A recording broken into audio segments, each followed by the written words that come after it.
안녕하세요. 오늘 리플에 대한 XRP에 대한 중요한 얘기를 좀 해야 될 것 같습니다. 지금 분위기가 암호화폐 시장의 가격적인 측면에서는 분위기가 좀 안 좋은 거는 여전해요. 근데 지금 그 주위에 어떤 거시경제 상황이나 금융 혹은 유동성 관련 그런 영역에 있어서는 새로운 움직임들이 지금 나타나고 있습니다. 이제 그러다 보니까 각 화폐들에 대한 여러 가지 전망들이 나오고 있는데, 특히 오늘 XRP에 대한 이야기 함께 나눠보도록 할게요. 여러분들, 우리 이제 객관적인 상황들을 좀 점검을 해보자고요. 지금 XRP의 현 주소가 어떻습니까? 지금 현재 기준으로 XRP 하루 거래량이 평균 5억 달러예요. 어느 분야에서? 국제 송금 분야에서. 평균이 이렇고요. 제가 가끔 들어가서 보면 어떨 때는 8억 달러, 어떨 때는 10억 달러, 이렇게 많을 때는 가끔 이게 나타납니다. 근데 보통은 5억 달러 정도라는 거죠. 그러니까 엄청난 규모예요, 이미. 5억 달러면 얼마입니까? 7천억이에요, 지금. 환율이 좀 그래서 그렇지만 7천억 규모입니다. 그러니까 이게 벌써 초기인데도 불구하고 이 정도라는 거죠. 그러니까 일단 국제 송금에 있어서는 뭐 체인링크나 스텔라 같은 경쟁자가 있긴 있으나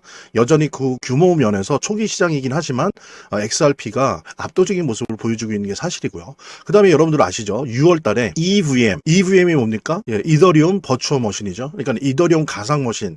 그러니까 우리 리플 레저, P 레저, 이 XRP 블록체인을 이더리움 블록체인과 같은 플랫폼 블록체인으로 사용할 수 있게 이더리움 가상 머신을 XRP 레저의 블록체인에 사이드 체인으로 탑재를 했어요. 그게 6월이었습니다. 얼마 안 됐죠. 근데 지금 5개월 됐잖아요. 근데 5개월 만에 벌써 RWA 분야 블록체인 점유율, 시장 점유율 10위에 등극을 했어요. 예, 다른 데는 아시죠? 뭐 몇 년이 됐었는데, 뭐 대표적으로 가령 이더리움이 한 60% 정도 시장 점유율을 갖고 있죠. 그런데 여기에 된 지 5개월 만에 벌써 RWA 블록체인 10위에 등극했습니다. 여기에는 여러 가지 이유도 있지만, 가령 여러분들 일본의 가장 큰 은행이죠. 미쓰비시 투자은행과 함께 이 XRP 이더리움 가상 머신을 탑재한 XRP 레저 위에서 미쓰비시 그 은행과 함께 뭐라고 했냐면 일본 대도시의 상업용 부동산을 RWA로 만드는 그런 작업을 실제로 하고 있어요.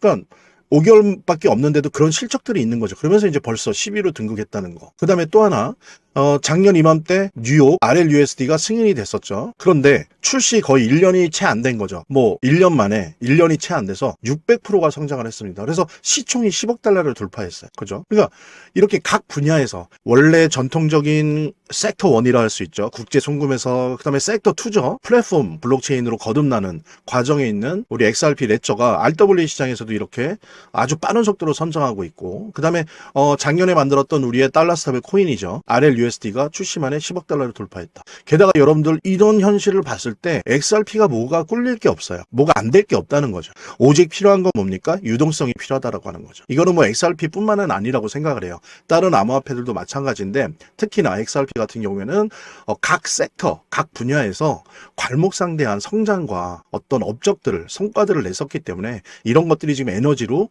다 품고 있다는 거죠. 그래서 이렇게 유동성, 즉 물이 들어왔을 때 엄청난 폭등을 할 수 있다라고 보고요. 하지만 저는 좀 판타지 같은 전망을 뭐 하는 거는 좀 무의미하다라고 생각을 하고요. 이번 사이클, 예, 이제 대략은 만약에 12월에 시작한다 그러면 12월, 1월, 2월, 3월 요 사이클에서 그래도 한 10달러 정도를 바라보는 게 가능하지 않겠냐. 이번 사이클에서는 물론 이제 2, 3년 후에 RWA, 디파이 시장이 10배, 20배, 30배, 40배 커졌을 때, 즉 2, 3년 후에는 어떻게 될 것이냐는 나중 문제예요. 뭐 100달러 얘기도 나오고 300달러 얘기도 나오는데, 중요한 거는 지금 사이클에서, 요 단기 지금 사이클에서 10달러를 돌파할 거냐라고 하는 부분이 저는 이제 하나의 목표라고 생각을 하고요. 그럴 가능성은 충분히 있을 만한 성과들이, 에너지들이 지금 XRP 내부에 응축돼 있다라고 생각을 하고요. 필요한 거는 유동성뿐이다. 여러분들 아시죠? 유동성의 가장 큰 축이 하나는 재무부 지갑 1.2조 달러 들어있는, 이제 샷다운 끝나면 그게 풀어지겠죠. 방출될 거고, 12월 1일 를 마지막으로 해서 연준의 QT, 양적 긴축이 이제 종료됩니다. 그래서 이제 QE라고 하죠. 양적 완화가 시작될 거기 때문에 이 두 가지가 만났을 때 어떤 일이 벌어질 거냐, 이렇게 유동성이 공급이 될 때 어떤 일이 벌어질 거냐. 그 다음에 또 하나는 금리 인하. 지금 벌써 2번 했는데 이번에 12월에 한 번 더 하고 내년 1월에 한 번 더 한다고 했을 때, 그러면 지금 7조 달러가 대기하고 있는 MMF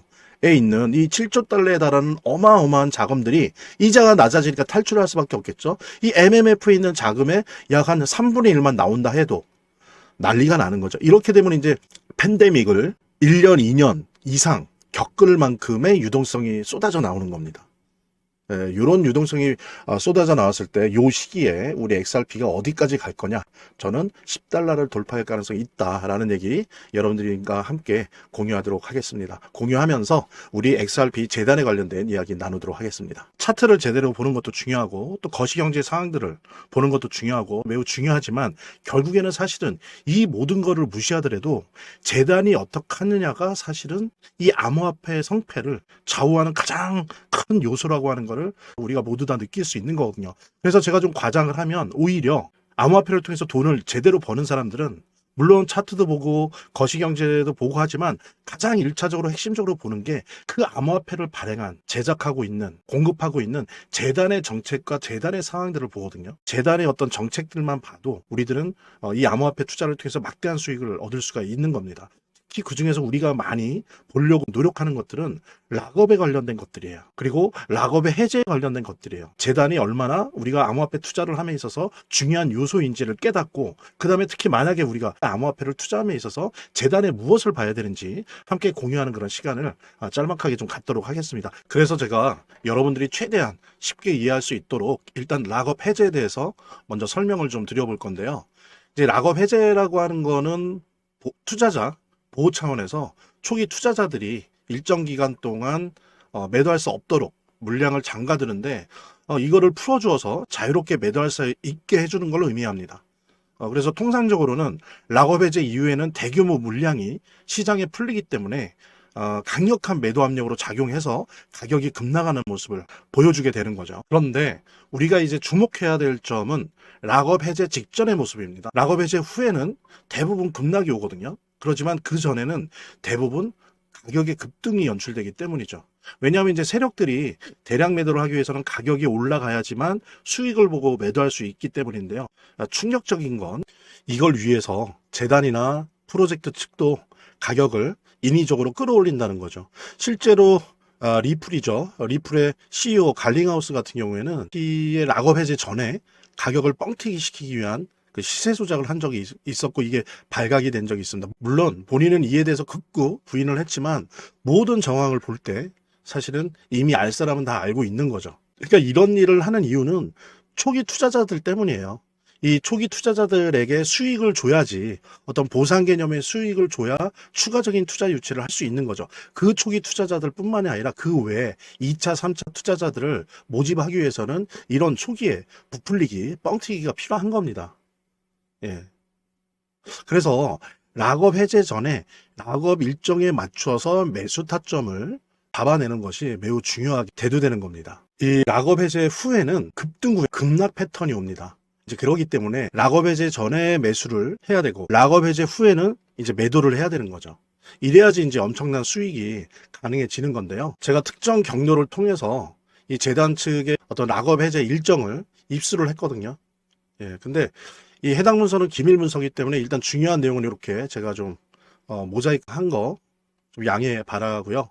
그러니까 이 문서에는 이제 재단 측의 락업 일정부터 물량, 목표가까지 모든 것이 나와 있습니다. 그래서 해당 일정에 맞춰서 상반기, 하반기 이렇게 나뉘어져 있는데 해당 일정에 맞춰서 세력들은 가격을 끌어올리고 그 다음에 이제 매도를 하겠죠. 그래서 우리도 이 일정에 맞춰서 정확하게 매수매도 타점을 잡아 나가면 엄청난 고수익을, 대박을 노려볼 수가 있게 되는 겁니다. 그래서 여기 나와 있는 제 개인 번호 010-2592-6921 010-2592-6921로 부자 두 글자만 남겨놓으시면 제가 확인되는 대로 이 모자이크 없는 아까 보셨던 그 문서 원본이랑 그 다음에 이제 언제 어디서 얼마에 매수해야 되는지 그 시그널이 담겨 있는 문서를 직접 핸드폰으로 PDF 형태로 전달해 드리도록 하겠습니다. 그러니까 당연히 무료고요. 자, 오늘 영상은 이쯤에서 마무리하고요. 다음 시간에 더 좋은 영상으로 인사드리도록 하겠습니다. 감사합니다.